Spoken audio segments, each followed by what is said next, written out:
Today we're diving into one of the most controversial topics in sports right now. The mysterious absence of Caitlin Clark from the WNBA. And some explosive theories about what's really going on behind the scenes.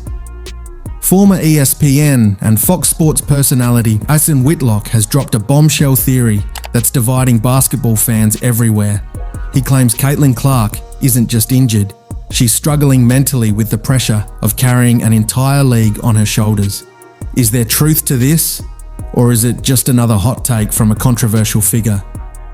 We're going to break it all down today.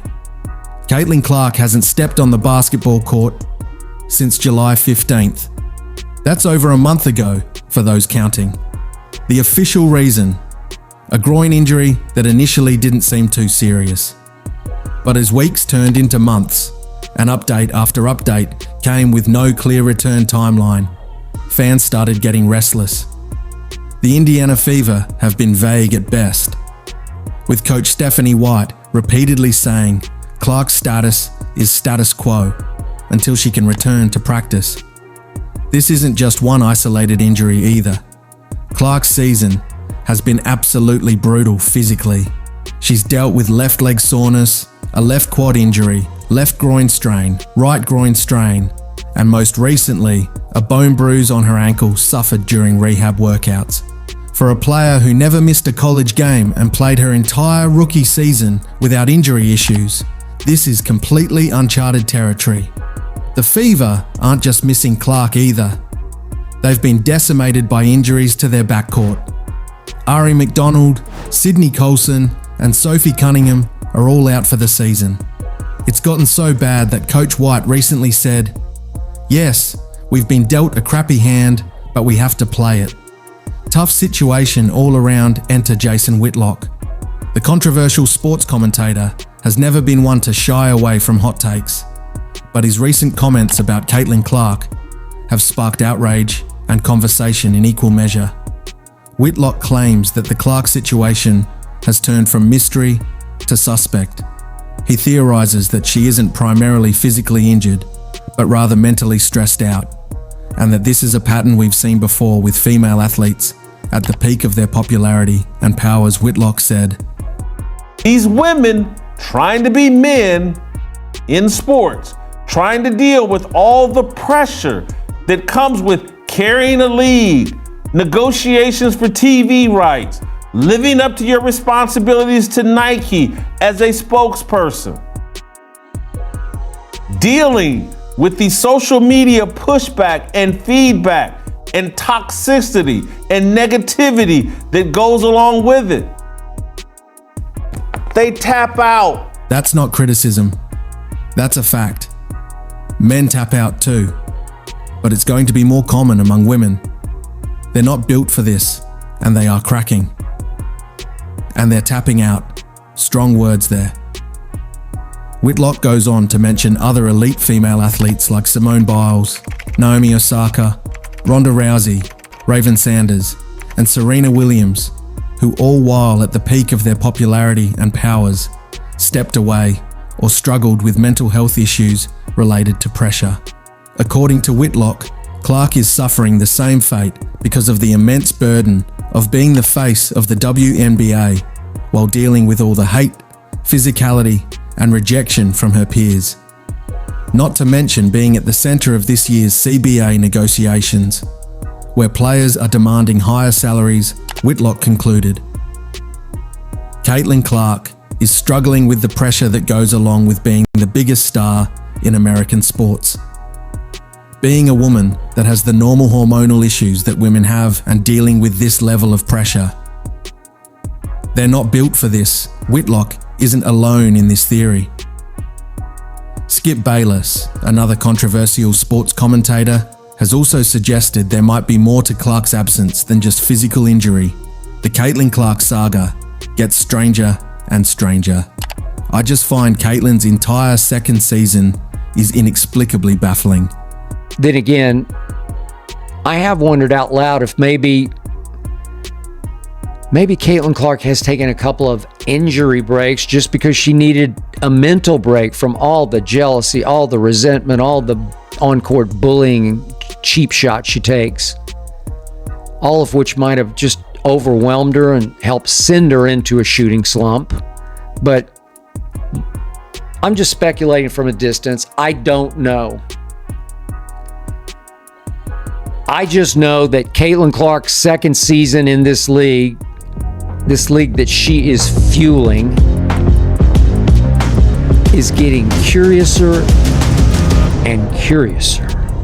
Both veteran commentators with decades in the sports media business are essentially saying they've seen this movie before with other female athletes. But is this a fair assessment? Or are they overlooking the very real physical injuries Clark has suffered? Fact 1. Clark hasn't played since July 15th with a right groin injury. Fact 2. During her rehab, she suffered a separate injury, a bone bruise on her left ankle. Fact 3. The Fever have been extremely vague about her timeline, with coach Stephanie White repeatedly stating that until Clark can practice, there's nothing to report. Fact 4. Clark's teammate Sophie Cunningham, who herself is out for the season with an MCL injury, recently stated that even Clark doesn't know when she'll be back, but denied that there's any cover-up happening. Fact 5. Before this season, Clark had never missed a game due to injury in her college or professional career. The numbers are staggering. Clark has played in just 13 of Indiana's 35 games this season. When she has played, she's been excellent, averaging 16.5 points, 8.8 assists, and 5.0 rebounds per game. The Fever are 8-5 with her in the lineup and 11-11 without her. Whether or not you agree with Whitlock's theory, there's no denying that Caitlin Clark has been at the center of an incredible amount of pressure and physicality since entering the WNBA. From her very first games, Clark has been subjected to unusually physical play. Last season, she was knocked over by Chennedy Carter in a collision that sparked nationwide outrage. This year, on opening night, she clashed with her rival Angel Reese in another physical confrontation. The physicality has been so noticeable that WNBA Commissioner Kathy Engelbert recently addressed it. I know there's that perception about bullying, and obviously we're the best women's basketball league in the world. I think people love watching our game, and it is physical. Everyone thinks it's just Caitlin, but everybody's getting bumped. But is it really equal? Many observers have noted that Clark seems to be taking more hard hits than most players. The commissioner did acknowledge that Clark has handled it with grace, saying, "Caitlin has been great. She's handled it great. I'm proud of Caitlin on how she's handled all this.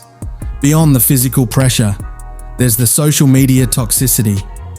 Commissioner Engelbert addressed this too. It's obviously unacceptable. The vitriol that's out there for not just WNBA players, but female athletes. They get it harder than anyone else. I get it as a female commissioner. It's just unfortunate that we're in a society where a lot of people can type things with no accountability.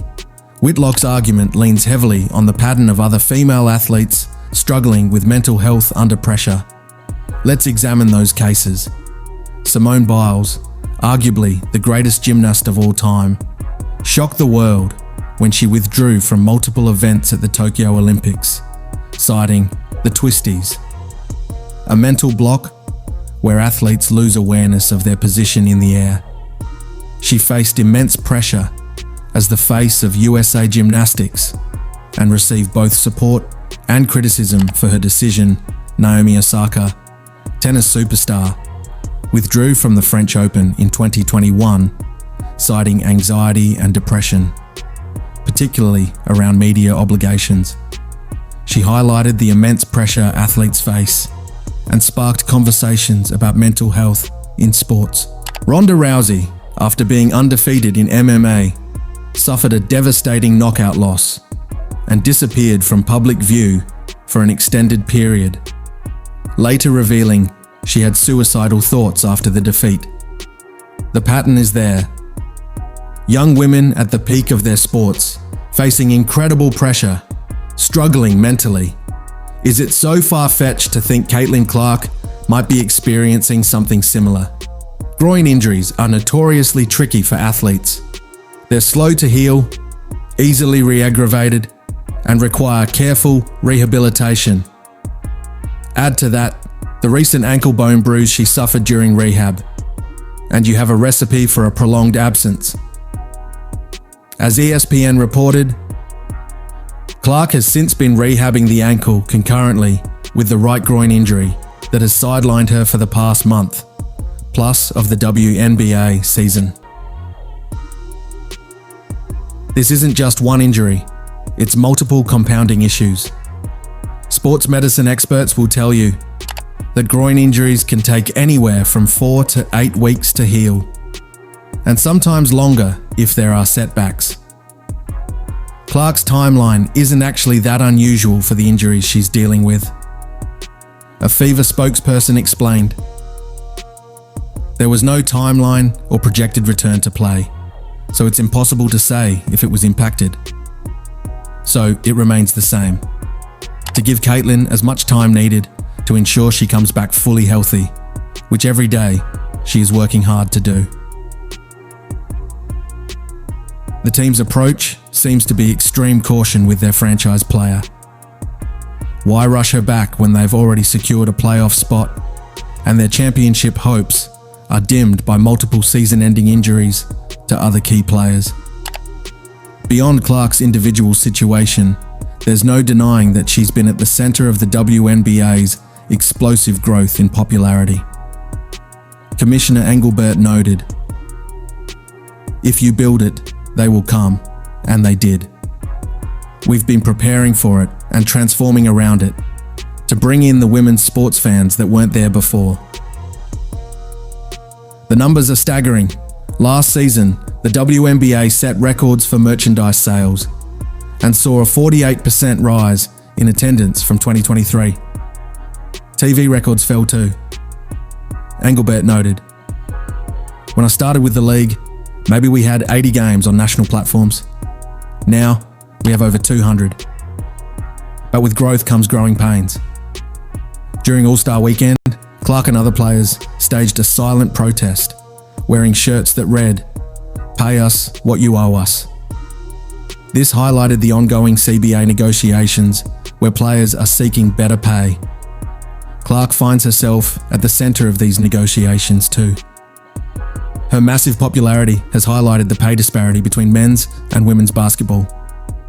Victor Wembanyama, the first overall pick in the 2023 NBA draft, was paid $12.1 million, while Clark earned just $76,500 as a rookie.